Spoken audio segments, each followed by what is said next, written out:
Baru enggak aja lah. Assalamualaikum warahmatullahi wabarakatuh. Bismillah, alhamdulillah, assalatu wassalamu ala rasulillah ala nabiya ba'da. La hawla wa la quwata illa billah ma ba'du. Bapak Ibu rahimakumullah dan anak-anakku yang dicintai oleh Allah Subhanahu wa taala. Puji syukur alhamdulillah karena kita masih diberikan nikmat kesempatan oleh Allah Subhanahu wa taala sehingga kita bisa menjalankan ibadah puasa yang pada hari ini yaitu hari yang keempat. Semoga oleh Allah Subhanahu wa taala puasa yang kita jalankan betul-betul mendapatkan ridho dari Allah Subhanahu wa taala. Dan di situ mencerminkan bahwasanya kita adalah termasuk orang-orang yang bertakwa. Di sini saya tidak akan membicarakan tentang masalah puasa, tapi di sini saya akan membicarakan tentang masalah yaitu sholat. Sholat adalah suatu ibadah yang diwajibkan oleh Allah Subhanahu wa taala. Yang sholat tersebut yaitu kita laksanakan atau sholat wajib tersebut yaitu kita laksanakan 5 kali dalam 1 hari 1 malam. Di dalam kita melaksanakan ibadah sholat tersebut yaitu tidak lepas daripada kita harus bersuci terlebih dahulu atau yang sering kita sebut yaitu kita berwudu.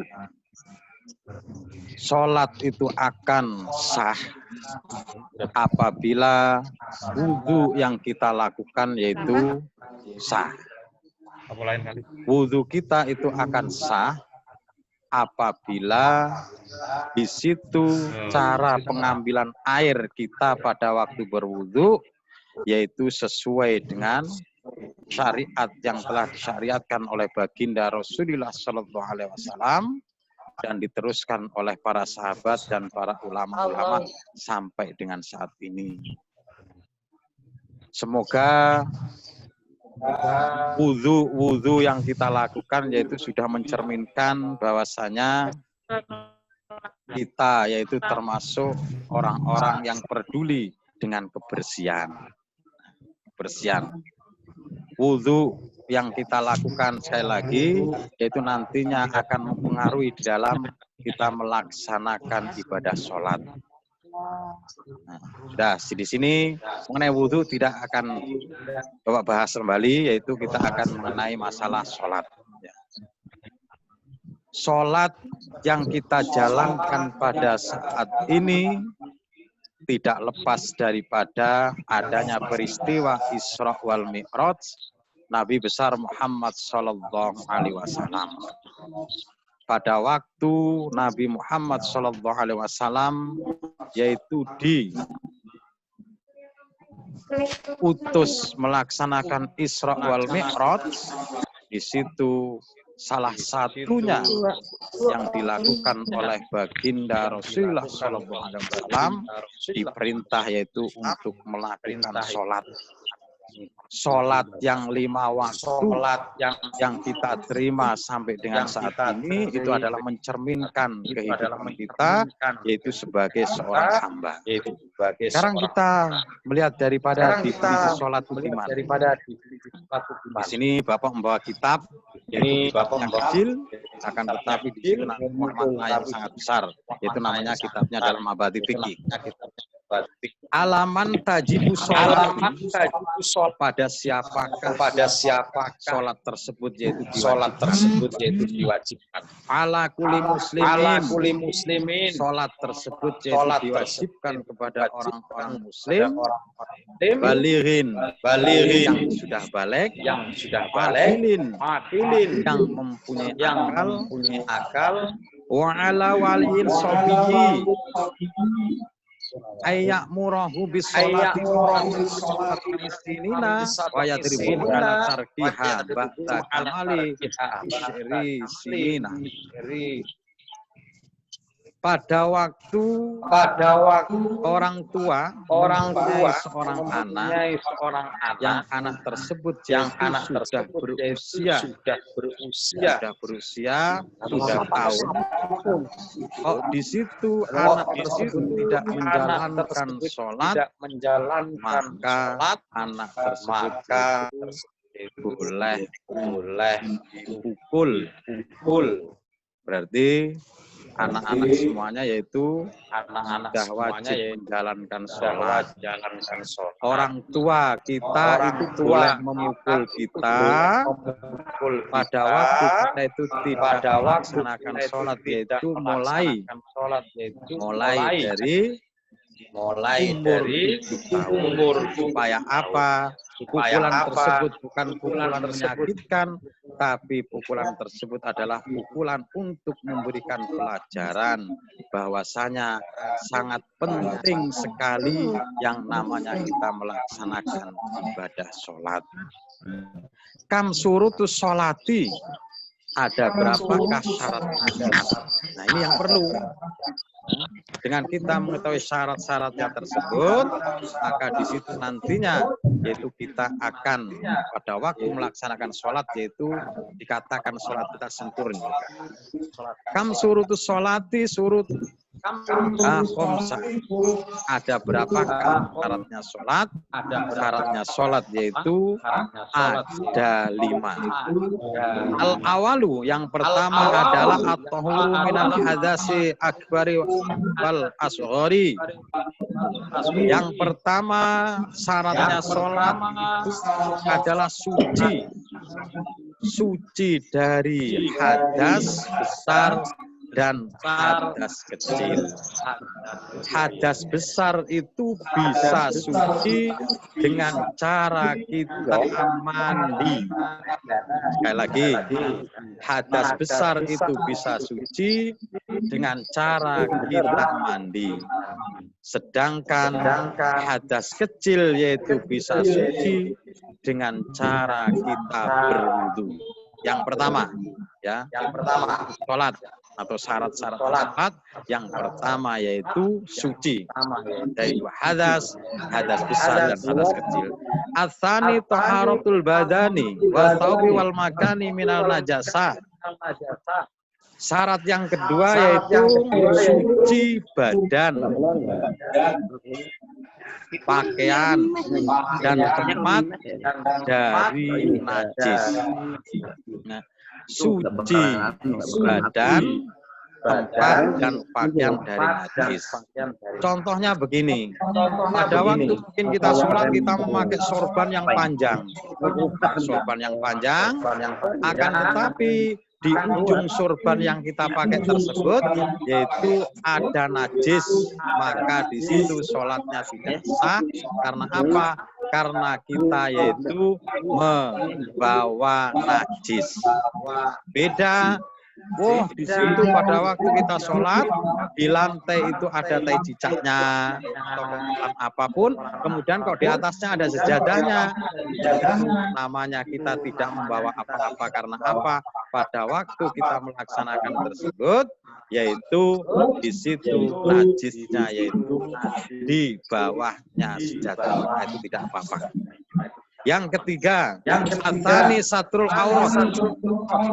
Yang ketiga adalah aurat. Aurat itu ada dua pengertiannya. Yang pertama yaitu aurat di luar sholat dan aurat di dalam sholat, baik laki-laki atau perempuan.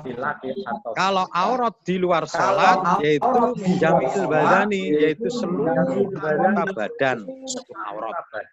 Sedangkan pada waktu kita melaksanakan sholat, aurat tersebut yaitu kalau seorang laki-laki itu auratnya mulai dari pusat sampai dengan dengkul lutut ya, mulai dari pusat sampai dengan lutut. Seandainya kok gini, seandainya anak-anak di rumah kok sholat pakai pakai kaos kutang aja, pakai kaos kutang atau kaos oblong, kemudian pakai sarung, sudah sah. Maksudnya sah di situ adalah yaitu sudah menutup aurat. Kok ada bajunya kotor semua, tinggal pakai sarung, akan tetapi pada waktu pakai sarung di situ yaitu pusatnya ketutupan dan lututnya ketutupan, maka di situ yaitu juga sah. Ya, ini bisa. Sedangkan untuk auratnya seorang wanita atau perempuan yaitu seluruh anggota badan min jamil badani, seluruh anggota badan terkecuali pada waktu sholat, muka dan telapak tangan.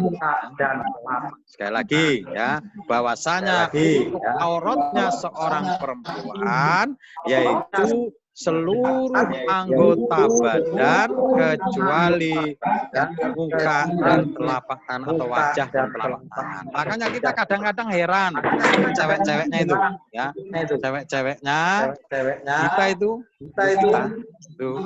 kalau pada waktu memakai mukena ya, pakai mukena, ini perhatikan yang sering terjadi ya, ceweknya perempuannya pada waktu memakai mukena itu kadang-kadang rambutnya masih kelihatan. Rambutnya itu masih kelihatan. Sedangkan kita gini, pada waktu kita mengukur muka dulu, wajahnya kita itu ukurannya seberapa toh? Nanti di situ berarti yang di luar daripada wajah tersebut itu yang namanya adalah aurat. Ukuran wajah, ya. Namanya ukuran wajah yaitu kita ambil panjang. Panjang yaitu mulai dari tumbuhnya rambut sampai dengan dagu. Nah ini mulai dari tumbuhnya rambut sampai dengan dagu. Oh, kalau ada Pak, kalau orangnya itu botak gimana? Wah, ini segini botaknya. Ya, gimana? Ya tetap biasanya kan ukuran rambut itu tumbuh yaitu dekat sini. Nah, di atasnya kening. Nih, mulai dari tumbuhnya rambut sampai dengan dagu. Kalau lebar yaitu ini telinga ini apa ini?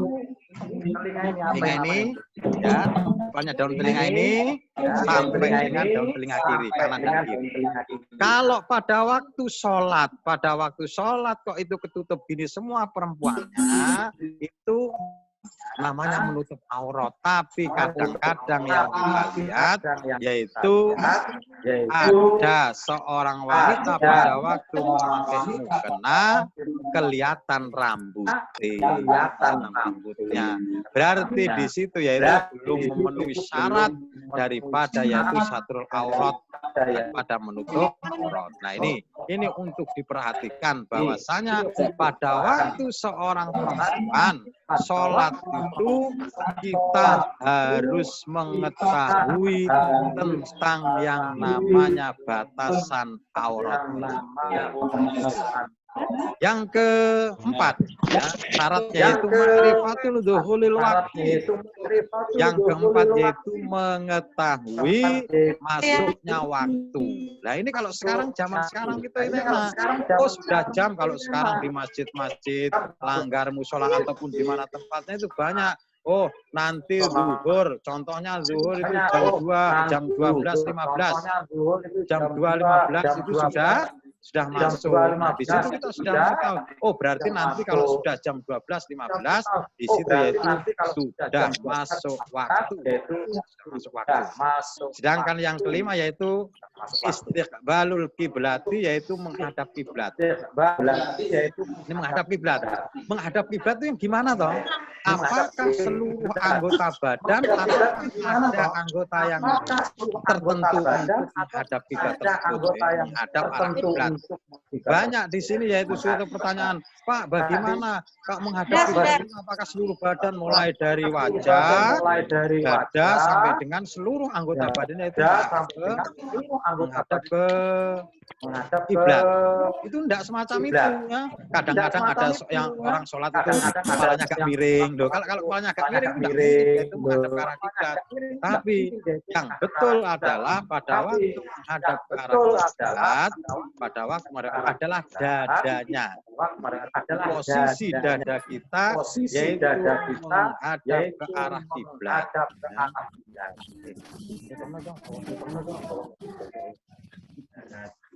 Bukannya menghadap ke barat loh ya. Saya lagi namanya istiqbalul kiblat itu bukannya menghadap ke barat. Kalau orang Jawa itu menghadap ke kulon. Nah, ke kulon. Bukannya itu. Tapi yang dinamakan menghadap ke arah kiblat ya kiblat. Arah kiblat itu mana? Ini ada cerita ya. Cerita yang sangat unik. Salah satu seorang wali songo itu mempunyai santri namanya adalah Mbah Santri. Ya nanti Bapak doakan semuanya yang ikut acara ini, yang ikut acara pesantren Ramadan yaitu bisa berziarah wali songo dan kemudian nanti yaitu bisa melihat daripada makbarah atau makomnya yaitu Mbah Son Haji terkenal dengan Sunan Bolong. Ceritanya begini ya. Pada waktu pertama kali Masjid Sunan Ampel dibangun, itu terjadi kontroversi. Arah kiblatnya kemana, arah kiblatnya kemana. Karena apa? Pada waktu itu yang menjadi arsitek, pembangunan masjid tersebut adalah Mbah Son Haji. Wah, karena saking ramenya, wah ada yang percaya ini kesini, kemudian yaitu Mbah Son Haji itu maju ke imaman. Di imaman situ kemudian Mbah Son Haji itu apa? Dengan telunjuknya yaitu melobangi depan imaman tersebut, dan setelah dilobangi orang-orang yang tidak percaya bahwasanya Masjid Sunan Ampel itu menghadap ke arah kiblat itu disuruh melihat dari lubang yang telah dilobangi oleh Mbah Son Haji tersebut menggunakan telunjuk. Wah, orang-orang berbondong-bondong yaitu pada menyaksikan bahwasanya di depan imaman masjid tersebut yaitu terlihat yang namanya Ka'bah. Nah, kemudian orang-orang itu pada terkenal sehingga Mbah Son Haji tersebut yaitu dijuluki dengan Sunan Bolong. Nanti pada waktu kita bisa berziarah ke makamnya para wali songo, di situ nanti kita masuk di area yang pertama sekali, yaitu kalau dilihat arahnya kanan jalan itu ada namanya Makom Mbah Son Haji atau Mbah Bolong. Ya ini mengenai kiblat. Sekali lagi, yaitu pada waktu kita melaksanakan suatu ibadah, mari ya, kita perhatikan syaratnya. Ini masih syaratnya ya. Syarat yaitu kita menjalankan ibadah sholat. Bapak ulangi lagi. Yang pertama adalah at-tahuru minal hadasi akbar wal asghar. Yang pertama yaitu syarat sholat. Yang pertama adalah suci dari dua hadas baik besar atau kecil. Yang kedua yaitu suci badan, pakaian dan tempat dari najis. Sedangkan yang ketiga yaitu satrul aurat, yaitu menutup aurat. Yang keempat yaitu mengetahui maksudnya waktu. Sedangkan yang kelima yaitu istiqamah. Loh, ini ada suatu pertanyaan pada masa musim corona semacam ini. Kan kita dianjurkan untuk memakai masker. Loh, orang laki-laki pakai masker berarti wajahnya ditutupin. Oh, perempuan itu pakai masker berarti wajahnya juga ditutupin. Itu gimana hukumnya? Mengenai hukum ini nanti akan diteruskan oleh Bapak Khairul. Mengenai hukum bagaimana hukumnya memakai masker pada waktu sholat baik untuk laki-laki dan perempuan. Ya, dari Bapak dulu, nanti ini akan diteruskan oleh Bapak Khairul. Pada beliau dipersilakan.